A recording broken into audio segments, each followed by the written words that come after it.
Fala galera, aqui quem fala é o professor Felipe Carmelo e nós estamos iniciando mais um vídeo no canal. E no vídeo de hoje eu falarei sobre um tema muito importante acerca da história do Brasil, um tema que influenciou muito na nossa história, muito importante. Eu falarei sobre a Guerra do Paraguai.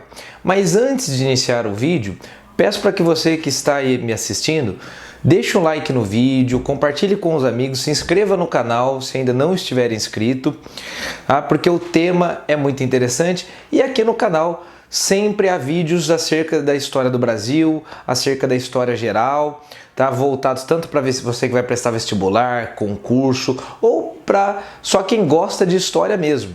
Então vamos falar sobre a maior guerra da América Latina, a Guerra do Paraguai. Uma guerra que dizimou metade da população paraguaia, uma guerra que matou cerca de 50 mil soldados brasileiros, uma guerra que ao todo matou cerca de 400 mil pessoas, e uma guerra que influenciou em toda a geopolítica e definição de fronteiras acerca do Cone Sul, dos países aqui do Cone Sul da América do Sul. Então falaremos sobre a Guerra do Paraguai. E para falar sobre a Guerra do Paraguai, o mais difícil é entender justamente o porquê que essa guerra começa.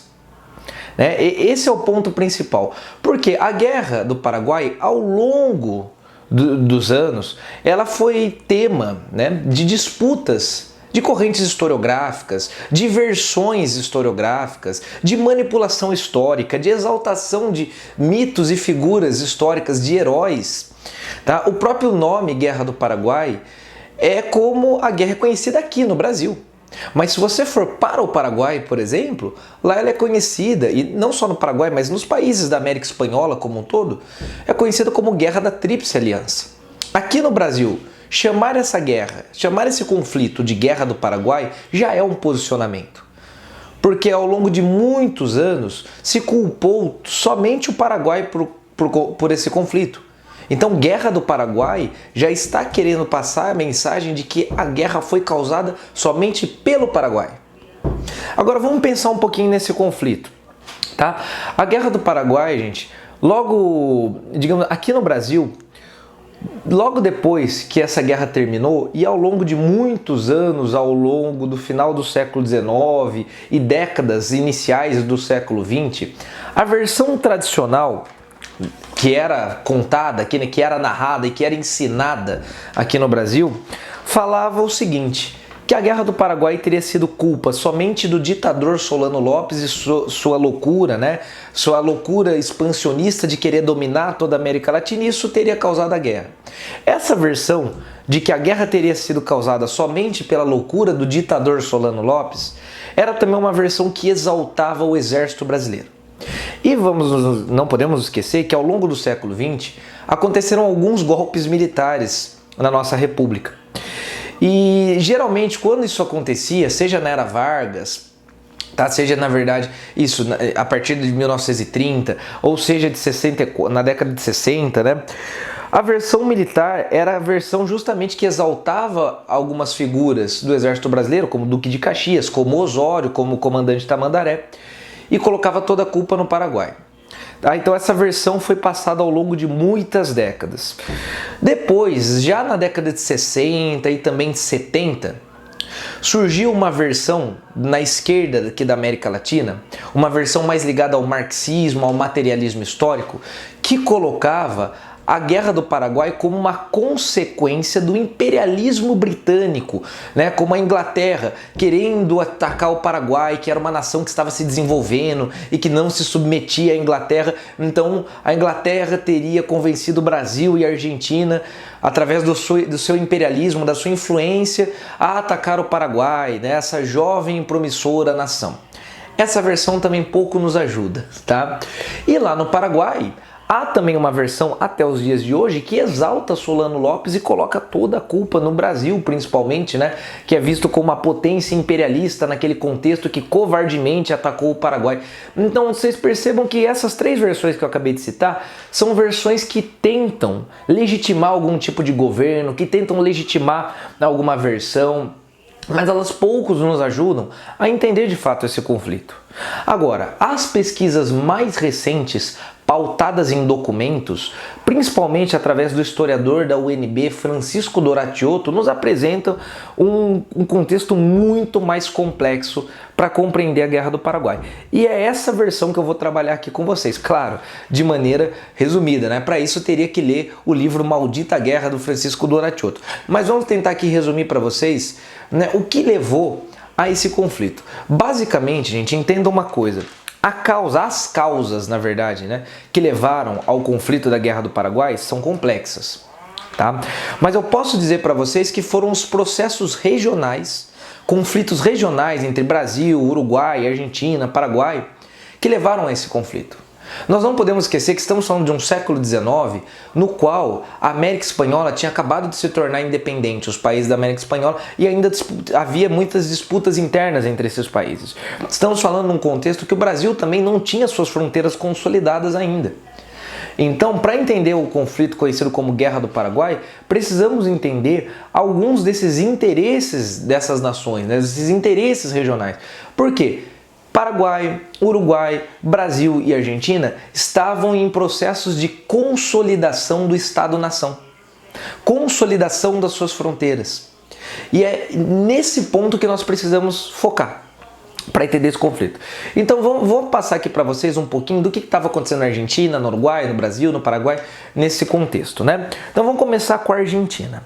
A Argentina, gente, demorou para se unir, para formar a nação que nós conhecemos hoje, né, como Argentina. Nós não podemos esquecer que a Argentina fez parte do vice-reinado do Rio da Prata, assim como Uruguai, Argentina, Paraguai e Bolívia, né, faziam parte do vice-reinado do Rio da Prata.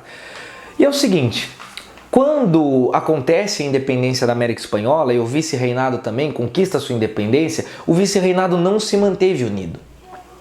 Foi se fragmentando e formar esses países que eu falei para vocês.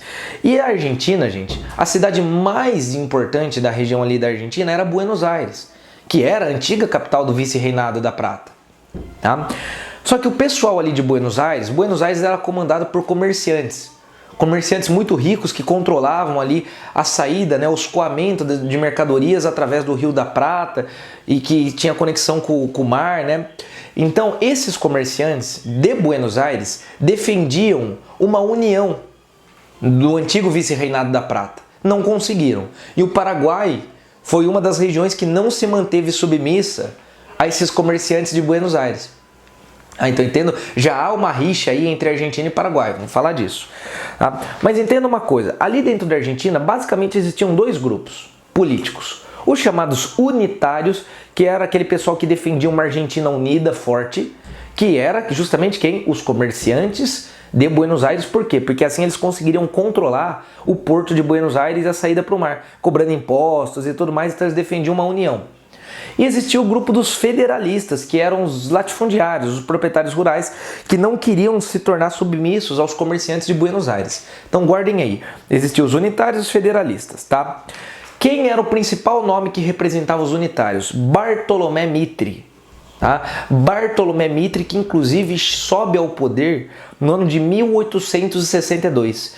Então no ano de 1862, Bartolomé Mitre sobe ao poder na Argentina, une toda a Argentina, né? Consegue unificar toda a Argentina. Então guardem isso, guardem essa informação, que em 62 Bartolomé Mitre, representante dos unitários, se torna presidente da Argentina.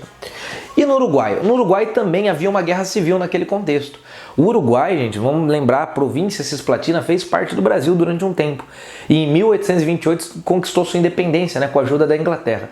Só que mesmo após a independência, o Uruguai, né, que se formou em 1828, passou a sofrer também com disputas internas entre dois grupos políticos. O chamado Partido Blanco, né, e o Partido Colorado. Quem eram esses? Os blancos eram os proprietários, pessoal mais autoritário, que defendia um fechamento maior do Uruguai. E os colorados eram os comerciantes ali da região do Uruguai, que inclusive esses colorados eram apoiados pelos pecuaristas do Rio Grande do Sul, os pecuaristas gaúchos. Por quê? Os pecuaristas gaúchos tinham uma relação muito próxima ali com a região do Uruguai, tinham interesses ali no Uruguai. E os blancos não, os blancos queriam um fechamento maior do Uruguai e não permitiria, né, essa transição fácil assim dos pecuaristas gaúchos entre Rio Grande do Sul e Uruguai. Então guardem essa informação também. Colorados apoiados pelo Brasil e pelos pecuaristas gaúchos. Tá? E a disputa entre esses dois, né, vai influenciar muito na Guerra do Paraguai. E aí vamos falar um pouquinho do Paraguai. Qual que era a situação do Paraguai? O Paraguai, gente, foi uma região então que não se submeteu ao domínio de Buenos Aires. Tá? Inclusive o Paraguai ao longo do século XIX se desenvolveu bastante isolado justamente por conta disso. Porque olha o posicionamento do Paraguai. O Paraguai não tem saída para o mar. Está bem ali no meio. E como o Paraguai não se submeteu ao domínio de Buenos Aires, os unitários lá de Buenos Aires fecharam a navegação e o acesso ao mar para os paraguaios. Forçaram o Paraguai ao isolamento. Então, ao longo do século XIX, o Paraguai se desenvolveu bem isolado. Só que isso mudou quando a família Lopes sobe ao poder. Tá? A família Lopes, né, fez de tudo para tentar jogar o Paraguai no comércio externo, abrir um pouco o Paraguai ao comércio externo. Só que o problema era que a Argentina não deixava o Paraguai ter acesso ao mar, então complicava a situação. É nesse contexto, em 1862, que o Solano Lopes, ditador Solano Lopes, né, após a morte de seu pai, chega ao poder no Paraguai. E o Solano Lopes tinha um projeto justamente que seu pai já tinha, que era conseguir uma saída para o mar. O Solano Lopes sabia que com a Argentina eles não conseguiriam ter acesso ao porto de Buenos Aires e a saída para o mar. Mas qual que foi a ideia do Solano Lopes? Se eu não tenho apoio da Argentina, do pessoal de Buenos Aires, vou tentar apoio com o pessoal do Uruguai. Por quê? Você tem o Rio da Prata, de um lado o porto de Montevidéu, do outro lado do Rio da Prata o porto de Buenos Aires. Então, se o Paraguai não teria acesso a Buenos Aires, poderia tentar o acesso ao porto de Montevidéu. Então, nesse sentido, Solano Lopes se alia ao governo do Uruguai. E quem estava no governo do Uruguai naquele contexto? Os blancos. Tá? O Partido Blanco, que era contra os colorados. E vamos lembrar que o Brasil e os gaúchos apoiavam os colorados. Tá? Então vamos guardando aí essas informações. Entre Brasil e Paraguai havia também algumas rixas. Que rixas? Rixas no comércio, por exemplo, o comércio da erva mate, principalmente a região aqui do Paraná, do Brasil, né, que exportava muito erva mate, o Paraguai também. Mas a maior rixa entre Brasil e Paraguai, ela se dava em relação à navegação do Rio Paraguai. Porque o Brasil é o seguinte, gente, o Brasil, como eu disse, não tinha fronteira definida ainda. E para chegar até a região do Mato Grosso, aqui no Brasil, não havia estrada. Só tinha como chegar até a região do Mato Grosso navegando pelo Rio Paraguai. Só que o Paraguai não queria que o Brasil tivesse acesso ao rio.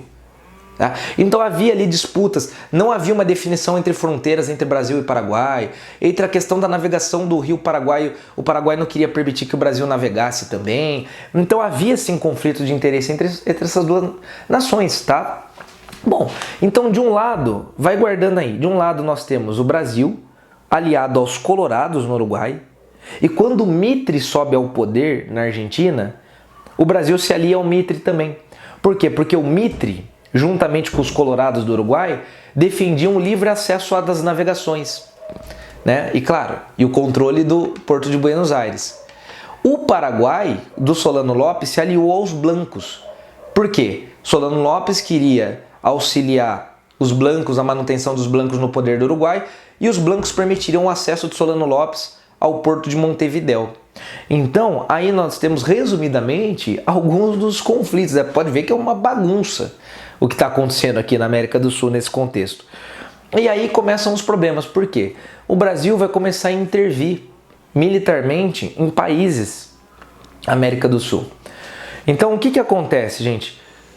Em setembro de 1864, o governo brasileiro, sofrendo pressão dos pecuaristas gaúchos, acaba intervindo dentro do Uruguai, com a justificativa de que alguns cidadãos brasileiros estavam sofrendo com o governo dos blancos ali no Uruguai.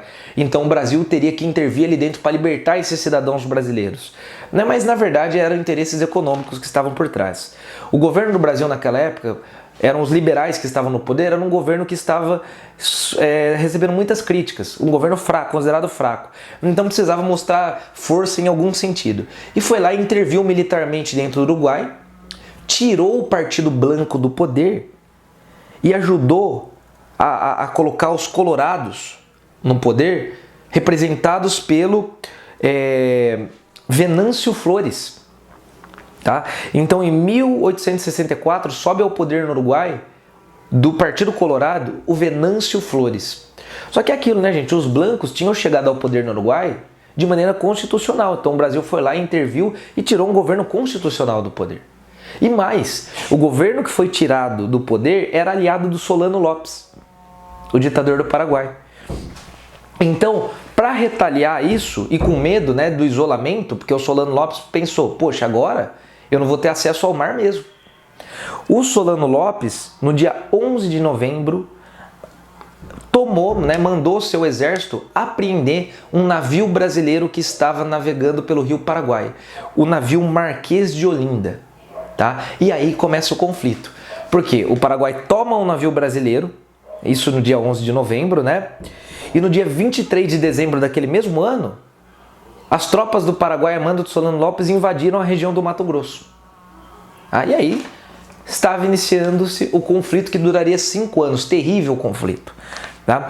Aí o Solano Lopes quis entrar no território argentino para poder chegar até o Rio Grande do Sul e atacar as tropas brasileiras no Rio Grande do Sul. O governo da Argentina negou essa passagem. Solano Lopes foi lá e declarou guerra contra a Argentina também. Em maio de 1865, então, é assinado o Tratado da Tríplice Aliança. Aliam-se Brasil, Argentina e Uruguai para lutar contra o Paraguai. E é curioso que o Paraguai, proporcionalmente à sua população, era o país que tinha o melhor exército, o maior proporcionalmente, né, com a população, era o exército paraguaio, muito melhor treinado. O Brasil nem tinha exército. O Brasil tinha as guardas nacionais, as guardas provinciais, mas tinha um exército, uma corporação unificada. Esse exército unificado vai surgir ao longo da Guerra do Paraguai. Tá? Então, gente, aí nós entendemos como que 3 países contra 1, né, tiveram tanta dificuldade ao longo dessa guerra. Por que essa guerra durou tanto tempo? Por alguns fatores, né? Você pode pensar, poxa, mas são 3 contra 1. E o Paraguai, mesmo tendo um exército bom, né? Poxa, 3 contra 1, a população do Paraguai não era uma população grande. É verdade. Só que é aquilo, né, gente? Primeiro, desafios dessa guerra, né? Não havia um comando centralizado no exército brasileiro, até porque o Brasil nem tinha um exército, né, unificado. Então era difícil, não tinha um comando centralizado. Segundo, havia disputas internas dentro do próprio exército brasileiro, né? Então, tal fulano é do Partido Liberal, tal fulano é do Partido Conservador. Isso influenciava, que era muito comum. O próprio Duque de Caxias, né, que era do Partido Conservador, era senador, por exemplo, né, que vai ter uma atuação muito importante ao longo da Guerra do Paraguai. Então havia sim essas disputas políticas dentro do exército brasileiro? Sim, não havia essa ideia de uma união, de um exército unido, que vai surgindo ao longo da guerra, tá? Outra, a maior parte das batalhas aconteceu no território paraguaio, um território alagadiço, pantanoso, desconhecido, né? Complicadíssimo, território extremamente desconhecido. O acesso a essa região era muito difícil, né? Então levar soldados, por exemplo, do Rio de Janeiro até o Paraguai, né? A logística era muito difícil. Então eram vários desafios, por isso a guerra demorou tanto. O Brasil tinha uma vantagem pelos mares. A marinha brasileira era muito melhor do que as outras, muito melhor que a do Paraguai. Tanto é que uma das batalhas mais emblemáticas da Guerra do Paraguai foi a Batalha de Riachuelo, onde, né, sob o comando de Tamandaré, o Brasil, né, a marinha brasileira destroçou a marinha do Paraguai. Tá? Foram 5 anos de guerra, um conflito que matou ao todo 400 mil pessoas, só brasileiros 50 mil soldados. Vários africanos escravizados foram para a guerra com a promessa de que receberiam alforria ao retornar da guerra. E o exército brasileiro começou a se formar, principalmente depois que Duque de Caxias assumiu o comando, né, e tentou centralizar mais esse comando ao longo da guerra. E o fato é que essa guerra ela foi terrível. Teve epidemia de cólera no meio dela, várias batalhas sangrentas, né? Um negócio terrível. Mas o Brasil acabou saindo vitorioso. No começo de 69, o Brasil entra em Assunção e a guerra já estava ganha. Mas o comando do governo brasileiro era de que a guerra só terminaria quando Solano Lopes fosse capturado e morto. Nisso, Duque de Caxias se retira. Quando ele vê que a guerra já estava ganha, ele se retira. E aí quem acaba assumindo o comando das Forças Armadas é o Conde D, marido da Princesa Isabel. Tá? E aí é uma chacina no final da guerra, essa reta final da guerra, porque o exército paraguaio no final já era formado somente por crianças e idosos, porque todos os homens já tinham praticamente morrido. Tá? E até que no dia, então, 1º de março de 1870, Solano Lopes é capturado e morto. Tá? E a guerra chega ao seu fim após 5 anos. Bom, os resultados são catastróficos. O Brasil saiu vitorioso, mas extremamente endividado com a sua economia lá embaixo. A questão da escravidão também se tornou, que até então estava sendo muito debatida, foi colocada de novo um pouco de lado. Por quê? Porque o Brasil não tinha dinheiro, saiu falido. Só que o exército brasileiro se consolida pela primeira vez e surge um espírito de nacionalismo. Só que esse exército começa a se tornar um exército abolicionista, porque vários ex-escravizados lutaram e agora fazem parte do exército. Tá? Mas aí é que se consolida o exército brasileiro. Metade da população paraguaia morreu. A população masculina jovem do Paraguai praticamente acabou. O país Paraguai foi para o colapso, né? Colapso econômico, e nunca mais conseguiu se restaurar, economicamente falando. Se tornou meramente um país agroexportador e sem perspectiva de futuro. A questão é que a Guerra do Paraguai foi a maior guerra da América Latina, um conflito sanguinário e que acabou fazendo o Paraguai também perder territórios. O Brasil consolidou algumas das suas fronteiras, não todas ainda, tá? Mas criou um sentimento nacional no Brasil e criou a corporação do Exército e lançou nomes que depois seriam muito influentes na República no Brasil, como, por exemplo, Deodoro da Fonseca e Floriano Peixoto. Bom, gente, eu espero que vocês tenham gostado desse vídeo. Se gostaram, deixa o like aqui que me ajuda bastante. Um forte abraço e até a próxima.